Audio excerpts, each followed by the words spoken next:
By 2020, 74% of Colorado jobs will require high school completion and some level of post-secondary education or training. Last year, 1 in 5 Colorado students didn't graduate with a high school diploma or GED. People who drop out of high school earn 27% less compared to high school graduates. No high school diploma or GED results in poorer overall health, unstable housing conditions, increased exposure to violence, and higher rates of poverty.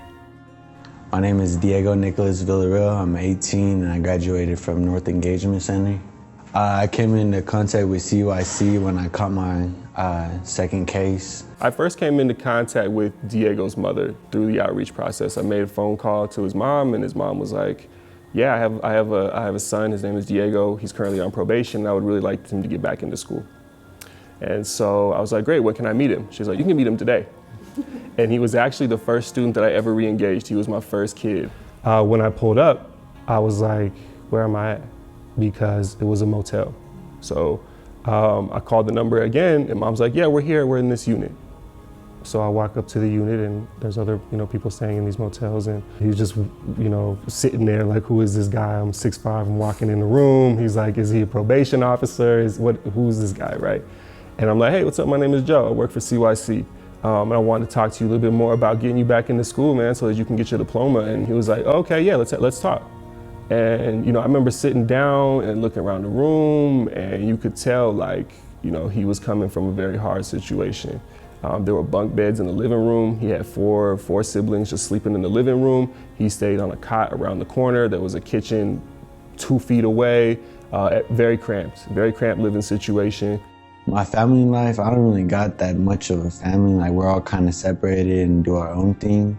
But I don't really got that much of a family or support from family, And, a GED or a high school diploma would be more support than anything else. I don't know who sent you guys to help me out, but you guys helped me get into a school. Y'all kept me on track. Y'all just kept me in line, and that's basically my second chance. So we were very transparent right off the bat. I was very real with him, and he was very real with me, and he let me know what his legal situation was, why he was on probation, and I said, okay, I'm going to take that into consideration while we're looking at schools, and I'll make sure to kind of address that with them. There were some schools that were apprehensive about accepting him because of his legal situation. I remember he got denied from a couple of schools that we toured. Just off bad principals told me that they wouldn't be able to enroll him due to the legal circumstances. And then there were some that were a little bit more open. People from CYC helped me out and hooked it up with a school that I liked. One take Jake with him. I called him, I met him, and we looked at schools all in the same day, which is why, he'll always be special to me. Every time I saw him, I called him my golden child, because to me, that's what he is. He stuck through to everything he ever told me he was gonna do. He didn't get into any more trouble, and he graduated from North High School. I don't know, just to have that paper and say that I graduated, or that I done something good with my life.